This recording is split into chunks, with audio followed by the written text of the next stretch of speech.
A satirical look back at some of the quirkiest, most eyebrow-raising things that happened in the sports world this week. Look who's back in the booth. Former ESPN icon Chris Berman will be among the rotating stable of announcers calling Red Sox games on WEEI Radio this year. Mookie, gentlemen, plays here. Betts and Mitch this land as Moreland refused comment. Boston has the worst traffic congestion in America, according to INRIX. Beantown apologists immediately blamed it on density, geography and shutdowns for a title parade every 6 months. Boys basketball team at Tiny Power, Mont High School features 3 sets of twins on its 10-player roster. In other words, a triple-double. Louisiana Tech's Jalen Ferguson, college football's all-time leader in sacks, has been banned from the NFL scouting combine because he has a battery conviction resulting from a fight at McDonald's his freshman year. B inadvertently touched Tom Brady's shoulder while asking for an autograph. C refused to wear NFL-sanctioned socks during the workouts. People laughed back in September when Tristan Thompson declared that his LeBron-less Cavaliers were still the team to beat in the NBA's Eastern Conference this season. Turns out he was almost right. Only the 10-47 Knicks have been beaten more than the 12-46 Cavs entering the All-Star break. The Mariners, whose home becomes T-Mobile Park this season, say they'll keep only the S from the big Safeco Field letters that were removed from the ballpark last week. Fed-up fans, noting the team's 18-year playoff drought, immediately put in first dibs on this L. The NCAA has ordered Ole Miss to vacate 33 football wins over 6 seasons, including 15 that All-SEC tackle Laramie Tunsil played in 2013-14, for using ineligible players. In other words, a tonsillectomy.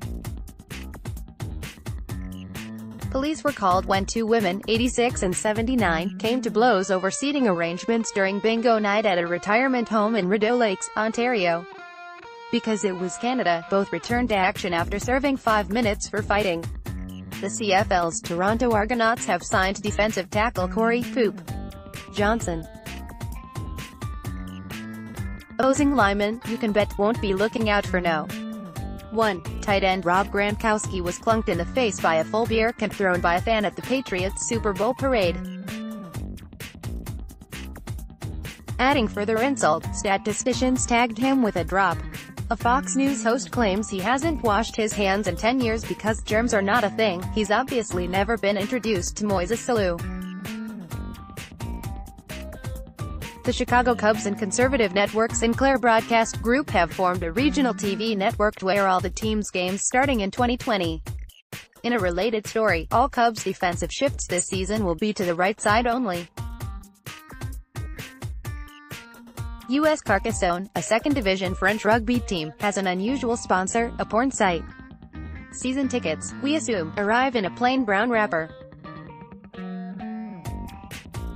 Red Rock of Salt Lake City's Deseret News, on world chess champion Magnus Carlsen's celebrity status in his native Norway, he edged out curling, ice fishing and fjord yodeling champions for the honor. Headline at theonion.com, Schnauzers rioting outside Madison Square Garden following Westminster Dog Show defeat, Winnipeg Jets coach Paul Maurice, to reporters, after a 5-2 loss in Montreal. The coach was no good, the players were no good, the food was no good.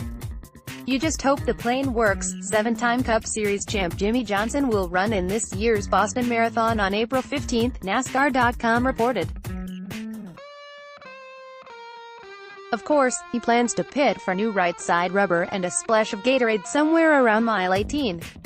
Former basketball star Ann Myers Drysdale met her future husband, the late Dodger pitching great Don Drysdale, when she was competing in the 1979 Women's Superstars, and Drysdale and fellow Baseball Hall of Famer Bob Uecker were doing the TV commentary. I really had no idea who Don was even though I grew up in Southern California, she told the St. Paul Pioneer Press. My mom was with me and she's from Milwaukee, so she knew who Bob Uecker was.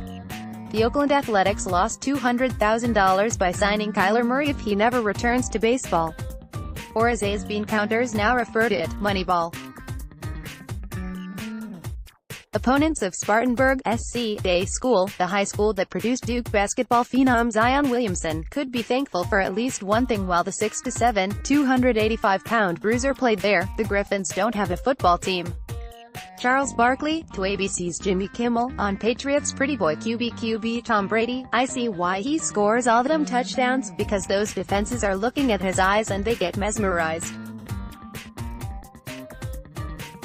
He's a nice guy, too, but man, I can't look him in the eyes. I look him in the eyes, and I said, damn, you're a pretty man. Bob Molinaro in the Norfolk Virginian Pilot, on when the fledgling alliance of American football will truly know that it has arrived, when one of its franchises can hold a city hostage over a new stadium deal. Comic to Urban Ralphson, on why Kyler Murray was smart to choose football. There's a new league starting every week. Jack Finarelli of SportsCurmudgeon.com, on ex-Bengals coach Marvin Lewis' TV debut as an AAF analyst. He obviously knows his stuff, but his presentation is verbal Ambien. They need to change his embalming fluid before he goes on the air. Greg Cote of the Miami Herald, on CTE, cigarettes didn't have a warning label until 1965. Football finally has one now, in effect. Jim the Rock of jokesbejim.blogspot.com, on Ohio mulling the use of video review in high school football. Back in the old days, instant replay in high school football meant having to repeat the 11th grade. 5 Suns players, and 2 former ones, traded places with Southwest Airlines employees at Phoenix Sky Harbor International Airport, making boarding announcements and checking in passengers at Gate D8. No word on whether they offered up any tips on traveling. Shooting guard Nick Stauskas was on the roster of 4 NBA teams, Portland, Cleveland, twice, Houston and Indiana, in just 8 days this month. By comparison, Dirk Nowitzki is in his 21st season, all with the Dallas Mavericks. Q. What do you call a James Harden drive to the basket? A. A Texas 4-step.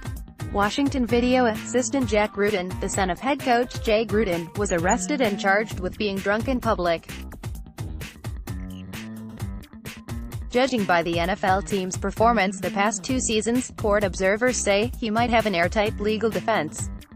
In the 2016 season, the NBA Warriors, 73-9, playing 5 times as many games, had 5 fewer losses than the NFL 49ers, 2-14.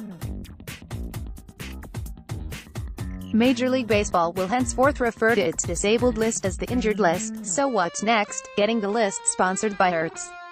Blogger T.C. Chong, after the minor league Hartford Con Jared Goats banned peanuts and Cracker Jack because of allergy concerns, so the 7th inning stretch is now, buy me some donuts and cinnamon buns. Cam Hutchinson of the Saskatoon Express, checking the tail of the tape. Tim Tebow, 6'3" and 245 pounds. Pat Mahomes, 6'3" and 230 pounds. Donald Trump, 6'3" and 243 pounds.